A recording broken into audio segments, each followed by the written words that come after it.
धर्म प्राण सत्संग प्रेमी सज्जनों, कठोपनिषद अध्याय 2 का 9वां, 10वां, 11वां मंत्र एक साथ ले रहे हैं क्योंकि इनका अर्थ एकदम समान। अग्निरथैको भुवनम प्रविष्टो रूपम रूपम प्रतिरूपो बभूव एकस्तथा सर्वभूतांतरात्मा रूपम रूपम प्रतिरूपो बहिश्च। वायुरथैको भुवनं प्रविष्टो रूपम रूपम प्रतिरूपो बभूव एकस्तथा सर्वभूतांतरात्मा रूपम रूपम प्रतिरूपो बहिश्च। सूर्योऽथ सर्वलोकेषु चक्षु न लिप्यते चक्षुषैर्बाह्यतोषे एकस्तथा सर्वभूतांतरात्मा न लिप्यते लोक दुखेन बाह्य। तीनों मंत्रों में उदाहरण देकर समझाया गया है कि कैसे सर्वत्र व्याप्य परमात्मा सर्वत्र व्याप्य होकर के भी सबसे अलिप्त रहता है, सबसे निसंग रहता है। जैसे अग्नि है, अब पूरे ब्रह्मांड में जहाँ भी अग्नि हो, चाहे सूर्य में हो, चाहे सूर्य जैसे इस ब्रह्मांड में कितने सूरज होंगे, तो कहा कि धरती में जितने भी रजकण हैं, बालू के कण हैं, मिट्टी के कण हैं, पहाड़ों में कण हैं, पत्थर के जितने कण हैं उनको शायद गिना जा सके, लेकिन इस ब्रह्मांड में कितने सूर्य हैं नहीं गिना जा सकता। लेकिन जहाँ भी सूर्य होंगे प्रकाश का एक ही धर्म होगा, अग्नि का एक ही धर्म होगा। अभी तो हम अज्ञान के उस गहरे कूप में गिरे हैं, क्योंकि हमें मालूम नहीं कि हमारे अलावा भी कहीं सृष्टि है क्या इस ब्रह्मांड में।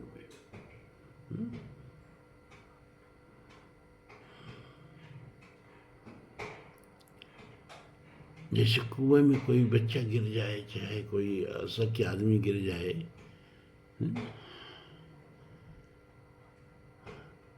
और फिर उस कुएं से बाहर न निकल सके, कुएं का मेढक समझिए। गिरना क्या है, जो उसी कुएं में पैदा हो। विवेकानंद ने शिकागो पोर्टफोलियो में, यानी उनका जो शिकागो में उनका जो वक्तव्य चला था, उसमें पहले दिन उनको 2 मिनट का समय मिला था।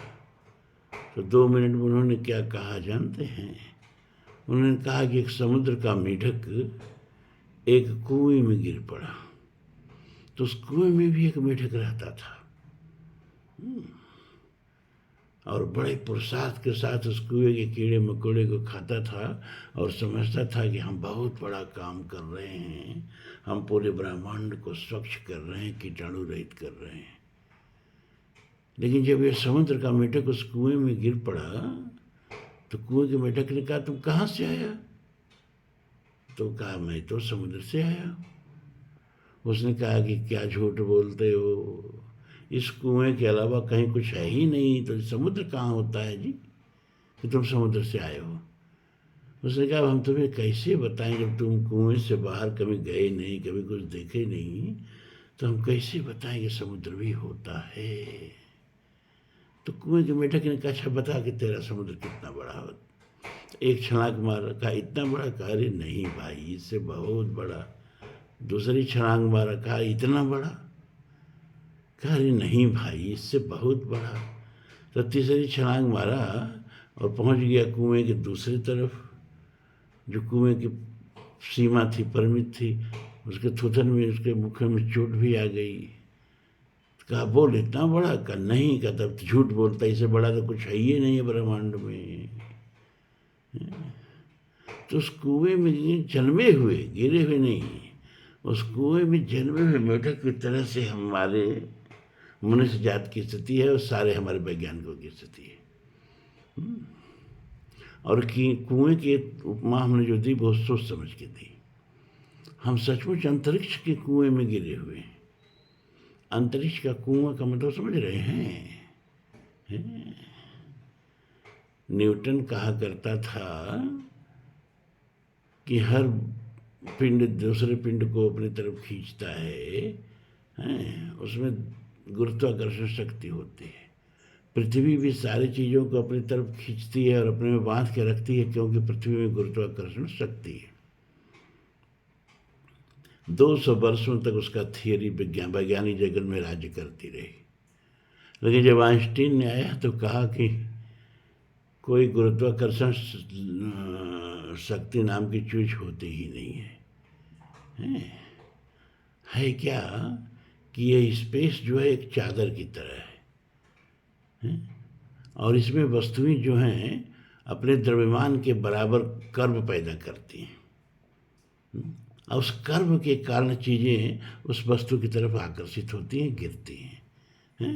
जैसे एक चादर फैला दो और उस पर कोई लोहे की गेंद बढ़ाओ तो लोहे की गेंद जहाँ जहाँ जाएगा उस चादर को सिकोड़ता जाएगा। वैसे ही स्पेस को हर द्रव्यमान अपने हिसाब से सिकोड़ता है।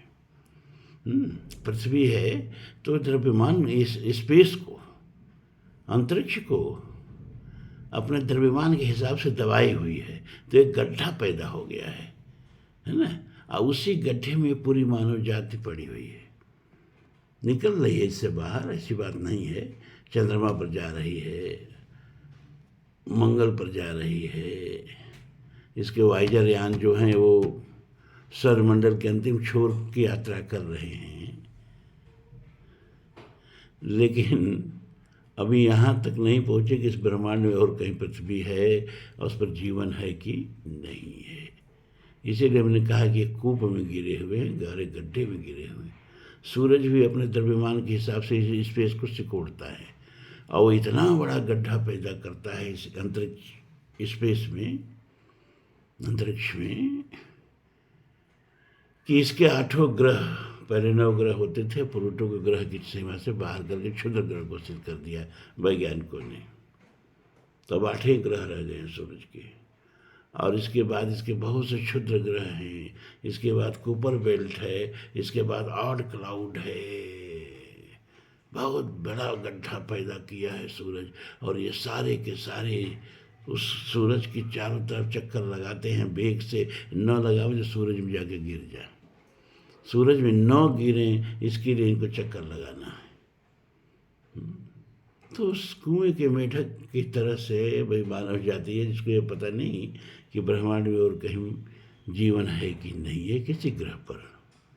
लेकिन जहाँ भी पूरे ब्रह्मांड में अग्नि होगी तो अग्नि का एक जैसा धर्म होगा। तो लेकिन अग्नि का एक जैसा धर्म होने के बाद भी अग्नि जिन जिन चीज़ों को पकड़ती है वो उसके आकार का हो जाती है।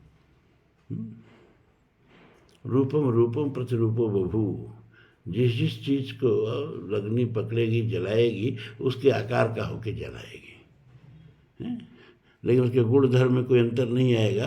अग्नि का गुण धर्म जलाना है और जलाना ही रहेगा। और चाहे जिस भी वस्तु को जलाएगी अपना गुण धर्म नहीं खोएगी।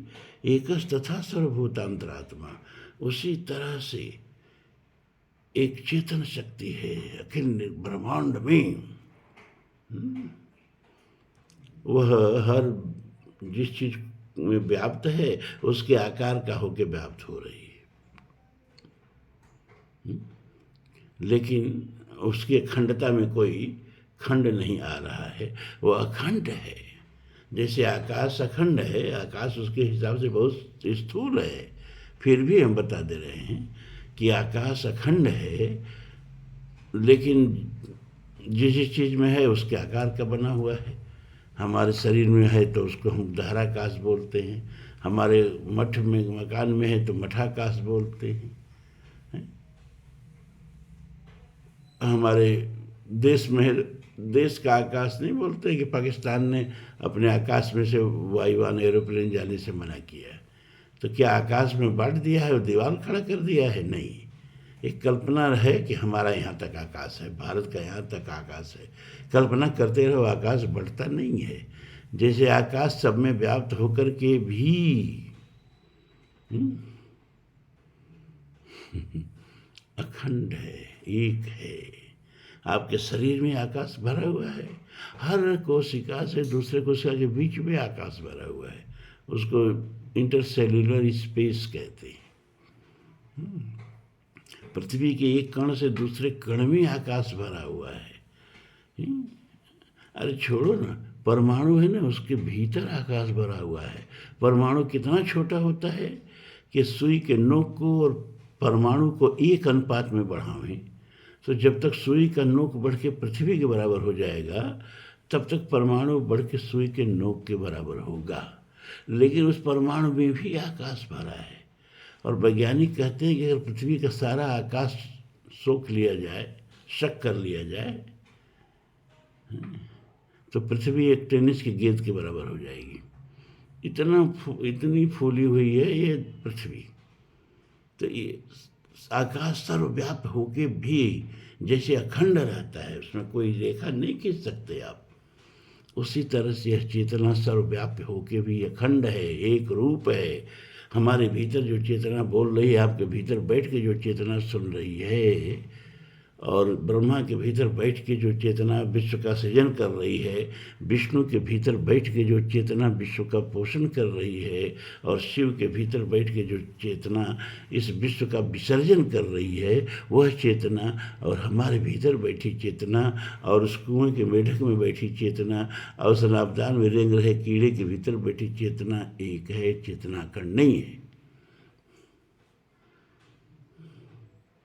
जैसे समुद्र के सारे जीवों के पेट में समुद्र का पानी है और उनके बाहर भी समुद्र लहरा रहा है, और जैसे समुद्र के उनके पेट का पानी का समुद्र और बाहर का समुद्र एक है, ऐसे ही सबके भीतर की चेतना एक है, और उसी चेतना से सब लोग अपने अपने कार्य का संपादन कर रहे हैं। इतना जान लीजिए। वायुरथको भुवने प्रविष्टो रूपम रूपम प्रतिरूपो बहिश्चेकस्तथा सर्वभूतांतरात्मा रूपम रूपम प्रतिरूपो बहिश्च। वायुरथको भुवने प्रविष्टो रूपम रूपम प्रतिरूपो बहु एकस्तथा सर्वभूतांतरात्मा रूपम रूपम प्रतिरूपो बहिश्च। वही अर्थ है कि वायु एक है। आपके भीतर गई तो आपका प्राण हो गई, अभी आपने बाहर छोड़ा, दूसरे बगल वाले के नासिका से के द्वारा भीतर गई, उसका प्राण हो गई। एक ही वायु सब गमन कर रही है, सबका प्राण बन जा रही है, फिर बाहर निकल के महावायु में विलीन हो जा रही है। तो जिसके शरीर में जा रही है उसका प्राण हो जा रही है, और बाहर निकल रही तो वायु हो जा रही है। लेकिन बाहर के वायु और भीतर का वायु एक ही है, उसमें कोई अंतर नहीं है। इसी तरह से परमात्मा सबके भीतर बैठ के सबका रूप ग्रहण किए हुए है, सबके अंतःकरणानुसार है, और सबसे बाहर भी है। उसी तरह जैसे वायु सबके भीतर बैठ के सबका प्राण बनी हुई है, और सबके बाहर भी सर्वव्याप्य है। सूर्यो अथा सर्वलोकेश चक्षु न लिप्यते चक्षुर्बाह्य दोषे एकस्तथा सर्वभूतांतरात्मा न लिप्यते लोक दुखे न बाह्य।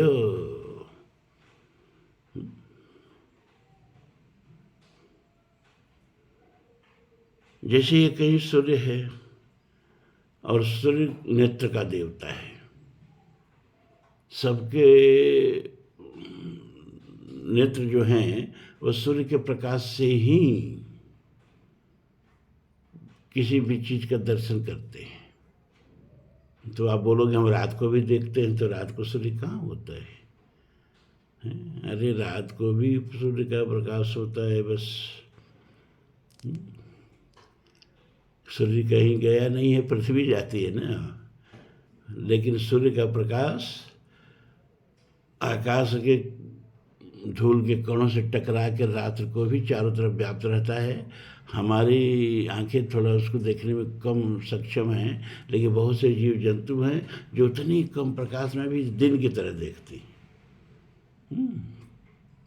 हमको नहीं दिखता, हमको सब दिखता है। तो जब भी नेत्र देखेगा तो सूर्य की प्रकाश में ही देखेगा, चाहे वो ज़्यादा हो तो भी नहीं देख पाएगा, ये भी जान लीजिए। प्रकाश बहुत तेज हो तो भी आंखें चौधिया जाती है। आपकी आंखों की एक सीमा है, एक सीमा तक ही आंखें देख सकती हैं।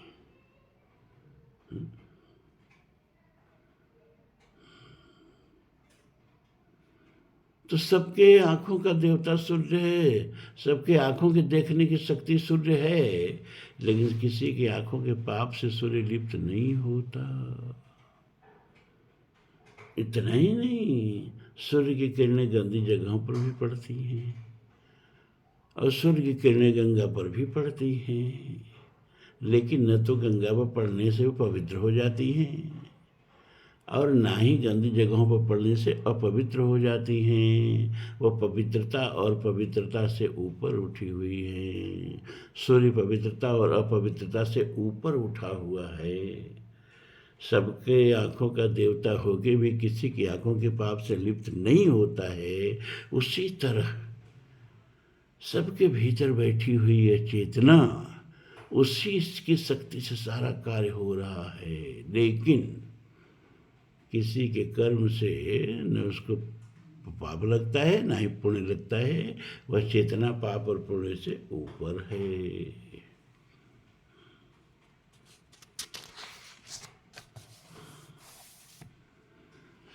एको वशी सर्वभूतांतरात्मा एकम रूपम बहुधा यह करोति तमात्मस्थम एनुपश्यन्त धीरास्तेषां सुखम शाश्वतम नैतरेषाम्।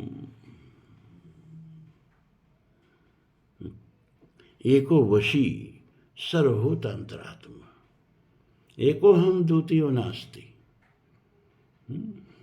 जिससे आकाश एक है, जिस आकाश में पृथ्वी घूम रही है उसी आकाश में सूरज भी घूम रहा है। और सूरज जैसे असंख्यों तारे घूम रहे हैं, सूरज जैसे तारों अरबों अरबों तारों को लिए हुए असंख्यों आकाश गंगाएं घूम रही हैं, लेकिन आकाश एक ही है। इसी तरह से जिसमें सारा विश्व प्रपंच नृत्य कर रहा है, जिससे उद्भूत हो रहा है, जिसमें जीवित है और फिर जिसमें विलीन हो जाता है, वह सर्वाधार सर्वाधिष्ठान चेतन परमात्मा एक ही है। और वह सबको वश में करके रखे हुए है। एक ऐसा प्रचंड अनुशासन जिसको कोई भंग नहीं कर सकता। एक नियम बना दिया और उसी नियम के अनुसार जड़ चेतन सब बरत रहे हैं। इसीलिए मैं बार बार कहता हूँ कि चमत्कार नाम की कोई चीज़ अब कर ही नहीं सकते, या चमत्कार के लिए कोई गुंजाइश नहीं है। इतना गहन नियम पर, गणित पर, इतना कठोर नियम पर यह विश्व बना हुआ है, इस नियम में आप हेर फेर नहीं कर सकते। आंखों का धोखा जितना दे दें,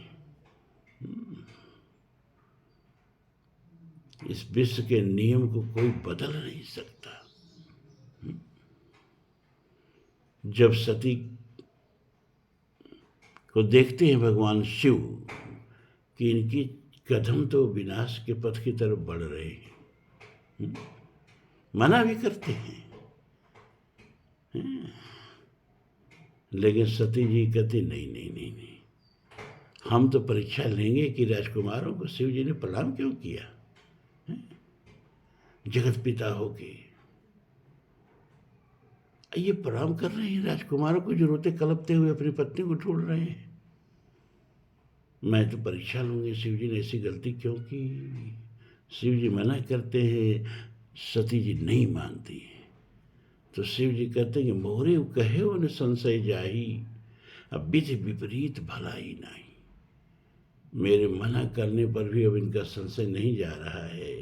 ये भगवान की परीक्षा लेने पर तुल गई हैं, अब इनका कल्याण नहीं है। क्यों? किसी तो हमने बताया ना कि भूत भविष्य वर्तमान तीनों ही जिनके नेत्र हैं, भूत में अब तक जितना घटित हुआ है, वर्तमान में जो कुछ घटित हो रहा है और भविष्य में जो कुछ घटित होगा, सब शिव जी के नेत्र के सामने हो रहा है। यही उनके तीनों नेत्र हैं, बताया मैंने। तो शिव जी तो देख रहे हैं ना कि भविष्य में अब सती कहाँ जा रही हैं और कैसे ये योगानल में जलेंगी, सब देख रहे हैं। तो उनका अब शुरुआत हो गई, अब इनके विनाश की शुरुआत हो गई। किसी ने कहा, अरे शिव जी, भावी हुमेट सकें त्रिपुरारी, वेद का लिखा आप मिटाने वाले हैं, तो आपके लिए विधि क्या करेगा? आप भविष्य बदल दीजिए। शिव ने कहा, नहीं, यह ब्रह्मांड जो है ईश्वर ने ऐसे ताने बाने पर बुना है, कहीं एक धागा अगर खींच दिया आपने, पूरे ब्रह्मांड की व्यवस्था गड़बड़ा जाएगी। तो इतना सशक्त नियम है, कोई बदल नहीं सकता।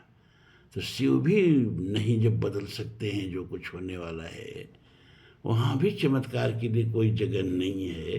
तो येरू गैरू न तो खैरू, ये सब चमत्कार दिखाते चलते नहीं है, सब आंखों का धोखा है या तो फिर झूठ। अगर किसी संत के बारे में चमत्कार जोड़ा जाता है तो लोगों को मूर्ख बनाने के लिए, अंधभक्त बनाने के लिए, एकदम सफ़ेद झूठ। कोई मुर्दों को जिंदा नहीं कर सकता, कोई पानी में पूड़ी नहीं छान सकता, कोई तेल से जल से दीपक नहीं जला सकता। ये सब लोगों को मूर्ख बनाने की बातें हैं, धार्मिक व्यापार चलाने की बातें हैं। इसलिए कभी भी चमत्कार पर विश्वास मत करना, ना ना ना, एकदम संभव नहीं। जो भी संत महात्मा चमत्कार दिखाता है, कहीं न कहीं से धोखा दे रहा है। तो एको वशी सर्वभूत अंतरात्मा, एकमात्र परमात्मा ही है जो सबको वश में किया हुआ है। सारे ब्रह्मांड उसके अनुशासन में चल रहा है और वो सबके अंतरात्मा भी वही है। सब में, ब्रह्मांड में जहाँ कहीं, पूरे ब्रह्मांड की आत्मा वही है। सर्वव्याप व्यापक व्यापक खंड अनंताय, अखिल अमोघ शक्ति भगवंता। एकम रूपम बहुधा यह करोत, और एको हम द्वितीयो नास्ति, वही एक है, दूसरा कोई नहीं है। तो जब वही एक है तो ये अनेक क्या है? क्या ये कहीं रहते हुए अनेक हो जाता है? जैसे आप भी सपने में एक रहते हुए अनेक हो जाते हैं। देखते हैं कि हम कुंभ में गए हैं, आप देखते हैं आजकल रामलला जी चल रहे हैं ना, भगवान प्रभु राम श्री राम, उनकी लहर चल रही है, उनकी आस्था की लहर चल रही है। आस्था के सुनामी आई हुई है भगवान श्री राम की। तो कई कई लाख लोग बता रहे हैं कि 6 लाख 7 लाख लोग रोज कम से कम दर्शन कर रहे हैं प्रभु का, और 1.5 करोड़ से 2 करोड़ तक रोज चढ़ावा आ रहा है। तो आप देखें कि आप गए हैं भगवान श्री राम का दर्शन करने अयोध्या, और 1 लाख लोगों के पीछे लाइन में खड़े हैं। तो अब बताइए कि आपके सपने में अयोध्या कहाँ से आई? आपके सपने में भगवान श्री राम का मंदिर कहाँ से आया? आपके सपने में 1 लाख लोग कहाँ से आए? 1 लाख लोग आगे खड़े हैं, 4 लाख लोग पीछे खड़े हैं, कहाँ से आए? का एक आपका मन ही एक रहते हुए अनेक हो गया। वही राम का मंदिर बन गया, वहीं से राम भगवान की मूर्ति बन गया, वही 1 लाख लोग आगे बन गया, 5 लाख लोग पीछे बन गया, सब मन ही बन गया। एक रहते हुए वह अपनी स्फुरना से, अपनी संकल्पना से अनेक हो गया। ठीक जब आपका मन ऐसा कर सकता है तो परमात्मा कैसा कर सकता है? तो एकम रूपम बहुधा यह करोत, एक रह के भी और नाना तो वही हो जाता है अपनी संकल्पना से। तमात्मस्थम हीन पश्यंत धीरा तेषां सुखम शाश्वतम नैतरेषाम्। तम आत्मस्थम, वही अपने भीतर बैठे हुए आत्मा के रूप में परमात्मा को, इन माने जो, धीरा माने धीर मनुष्य, जो माया की बाजार से अंतर्मुखी होकर के और उस अपनी आत्मा को देखता है, उस सर्वव्याप परमात्मा को देखता है, तेषाम सुखम शाश्वतम नैतरेषाम, उसी को शाश्वत सुख और शांति मिलती है, दूसरे को नहीं। अपने भीतर की उस चेतना से संबंध स्थापित करो। तत्वमसि वही तुम हो, अपने को पहचानो।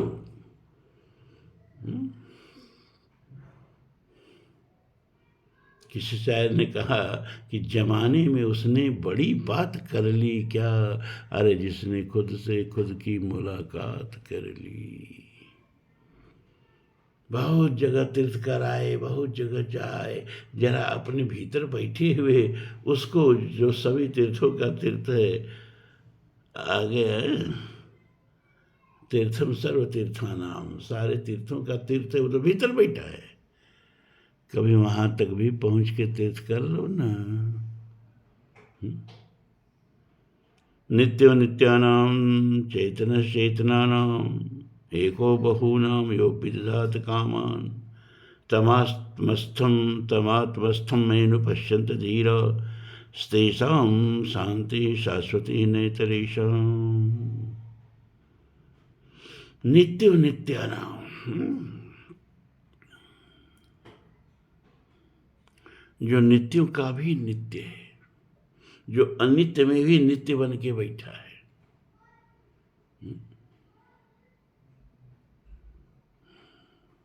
और जो नित्य में भी नित्य बन के बैठा है। यहाँ अनित्य क्या है? नाम रूप। ये शरीर का रूप है एक ना, एक दिन ही बिगड़ जाएगा और नाम भी मिट जाएगा। सिंध घाटी सभ्यता में कितने नामचीन लोग रहे होंगे। आज केवल कुछ कंकड़ पत्थर, कुछ बर्तन फूटे फाटे, कुछ चित्रलिपियाँ ही मिलती हैं, नाम नहीं मिलते, सब नाम मिट गया।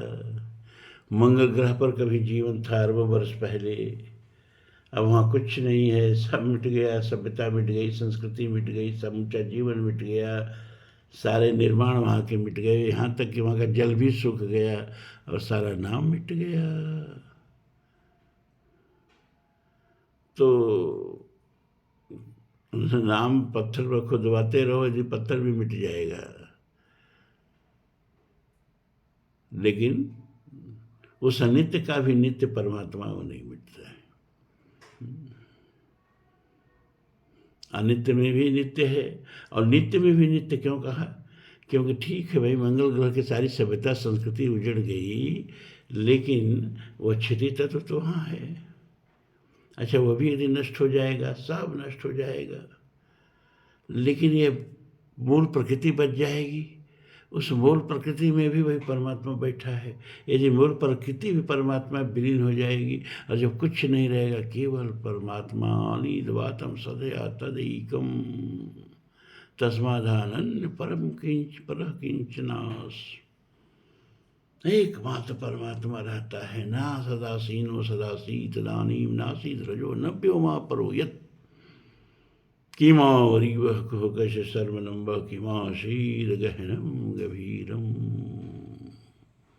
न मृत्युरासीदमृतं न तरहि न रात्र अहनासीत् प्रकेतः आनीतवातं सदया तदैकं तस्मादनन्यपरः किंचनास्। नास्ति सूक्त, ऋग्वेद 10वां मंडल 129वां सूक्त कह रहा है कि जब न सत था न असत था, मतलब न सूक्ष्म प्रकृति थी न स्थूल प्रकृति थी, न मूल प्रकृति थी न महत्व तो था, न अष्टधा प्रकृति थी न खोलस विकार था, ना ही प्रकृति के 24 तत्व थे।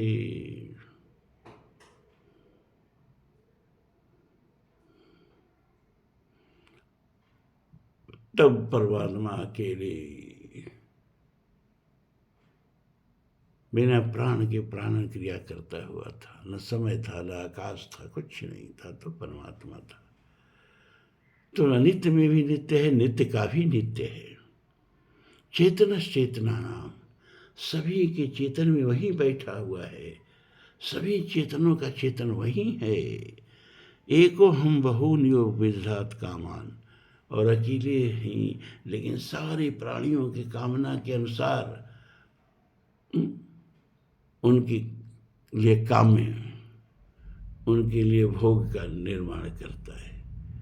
नेत्र देता है, रूप भी देता है, श्रवण देता है तो शब्द भी देता है, रसना देता है तो रस भी देता है, नासिका देता है तो गंध भी देता है, और त्वचा देता है तो स्पर्श भी देता है। हर प्राणियों को उनके अनुसार भोग प्रदान करता है अकेले रहते हुए।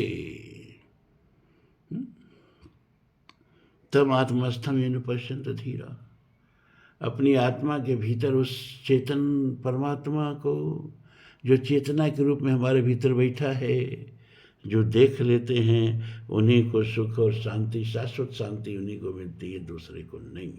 अपनी भीतर बार बार उपनिषदकार कह रहा है कि अपने भीतर उतरो, अपने भीतर बैठे उस चेतना को देखो। अब 2 मंत्र और रह गए। ये दूसरे अध्याय की दूसरी बल्ली का, तब तीसरे बल्ली में प्रवेश करेंगे। अब ये दोनों मंत्र इतना जल्दी नहीं हम कर पाएंगे, समय हो गया 31 मिनट 47 48 49, जल्दी ही 32 मिनट हो जाएगा। अब आज का कोर्स ही ख़त्म करते हैं, कल फिर मिलेंगे। बहुत बहुत आशीर्वाद, साधुवाद।